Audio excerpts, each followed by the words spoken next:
think it's time to blow this scene. Get everybody in the stuff together. Okay, 3, 2, 1, let's jam. Ladies and Gentiles, it is I, Dick Thunderlips, here with your Week 7 Recaparoo on Heroes of Fantasy Football. And last week, let me tell you, going into Week 7, not one, not two, but thrice trades went down. The action was hot and heavy, folks. So let me lift up the people protectors and give you that scoop, piping hot to your ear hole will you need it.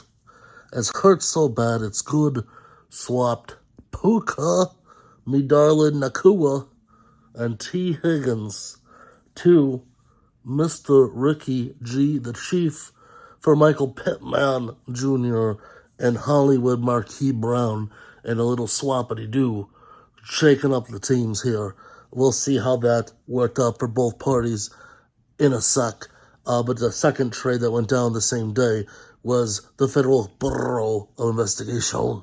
That's right, Matthew J. Segovia traded Rashard White to Steven Naramore, your former champ, who has yet to buy a bucket, for Devonta Smith. That's right, a big swaparoo running back for receiver. We'll see if that gave Steven his first win or not. I don't think so. And then Ricky G wasn't done. The Chief, in the 11th hour, right before kickoff, swapped with old Danny Boy. He acquired DeAndre Hopkins, Tyler Lockett, and Kareem Hunt for Jerry Jeudy, Zach Charbonnet, and T. Higgins. T. Higgins swapped so quick his head spinning, he doesn't know where his locker is. Luckily, he had the week off, folks. And we'll see how these trades panned out for these folks as I recap Week 7. So let's pop right in. Here we go. First matchup, folks, as I let the computerito load a rito. See what I did there, folks? Anywho, first matchup is old Danny Boy, who needed the dub desperately against Zachariah. They were both at 2 dubs, and let me tell you, Zach walked out with a third. Zach goes to 3-4. Playoff hopes maybe still alive, scoring 85 against poor Danny Boy's 63. That's right, folks, a poop performance. Not the worst performance of the week. No. Someone scored slightly less than him. We'll get to that. Old Danny Boy renamed Team Taylor Swift now that Mr. Taylor was deployed, but besides his namesake of Jonathan Taylor, the rest of the team, not so much, folks. Poop performances top to bottom. Calvin Ridley doing what he's done all year, and that is disappointing the children, folks. Meanwhile, Jalen Hurts so good, and he did today. 23 points was more than enough to carry the team over the top. And let me tell you, talking about dividends of a trade, Michael Pittman Jr., 15.3. I don't know if it's the difference or not. Sort of kind of is, because as we'll find out, I don't think Zach's other dudes did much. So Zach is going to go to 3-4 with 85er, putting Danny Boy into the doldrums, who's getting ready for that redemption bowl at this point, let me tell you. Meanwhile, I'll name that team later. Tyree's piece of poop team, exposed. They scored 90 points, which is way more than normal, let me tell you. And now they couldn't get a dub. That's how this works. They drop it 106 to Steven Naramore. That's right. Trust the process. The champ, the reigning champ, finally gets a dub. It took a trade to do it. It took Tua having a bad week, only scoring 10. Go figure. But what it did take was Jordan Addison popping off for 27, and the rest of his team doing him a solid, including the newly acquired Rashard White, scoring 12.9 solid points. Even though the Niners' defense disappointing with 2, Tua only with 10, but hey, a $106, he ain't going to complain as he gets his first dub of the year. And Tyree is staring at the same old decrepit production with the exception of D'Onta Foreman, who decided to go off for a real robust 31.5 points. But it wasn't enough to carry Tyree's corpse to another dub, so he will taste another L, going to 4-3 and rolling and polling right along Mr. Adrian, who needs RBs, proves that no one does, as he deals another devastating L to the Professorito in what was a close game, the closest game of the week.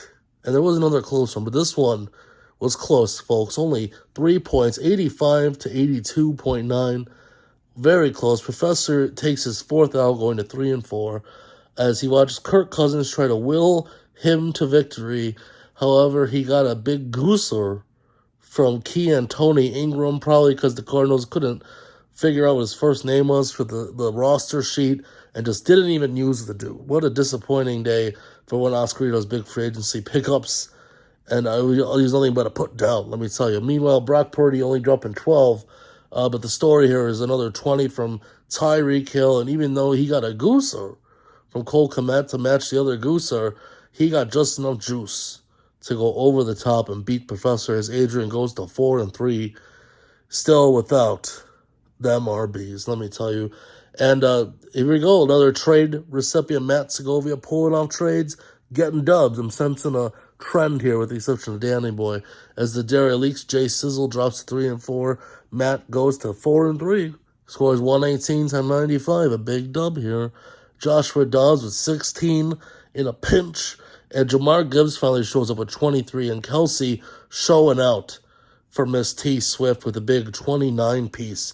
You gotta love it. And newly acquired Devonta Smith, only 6.9, nothing to write home about. So the trade not necessarily paying off, but hey, he got the dub anyway. The good juju was there. As the Dereliques look at not a terrible performance top to bottom, but nothing to write home about. No one really popping off. With his top performance being James Cook with 17. J-Sex dropping to 3-4. Tough road ahead. And speaking of tough roads, let me tell you, Ricky G pulling off these deals, wheeling and dealing, but tasting defeat. He only scored 80, dropping to 5-2 against Jose L. Obi-Wan Mahomey. Tasted his first L last week, getting back on track with 91 points, folks. Thanks more, let me tell you, mostly thanks to C-Mac Attack, 21 juicy points, carrying him to victory in the 11th hour here, putting him over the top against Ricky, who got disappointing Justin Herbert performance, the duo of Keenan Allen and Herbert, which has mostly propelled Ricky to a dominant week, not a dominant record, not so much here, but immediate trade dividends with Puka. Dropping 19, baby. You gotta love it, but Tyler Lockett not so much with only 5. And had he played the newly acquired Kareem Hunt, we might have had a different outcome as he unfurls 15 on the bench. Tough L for Ricky G down the stretch and the Phoenix legacy. But that's not a tough stretch. Aldo going off when he doesn't have to, dropping $1.25 to get a dub over the lowest scoring team of the week by 0.2.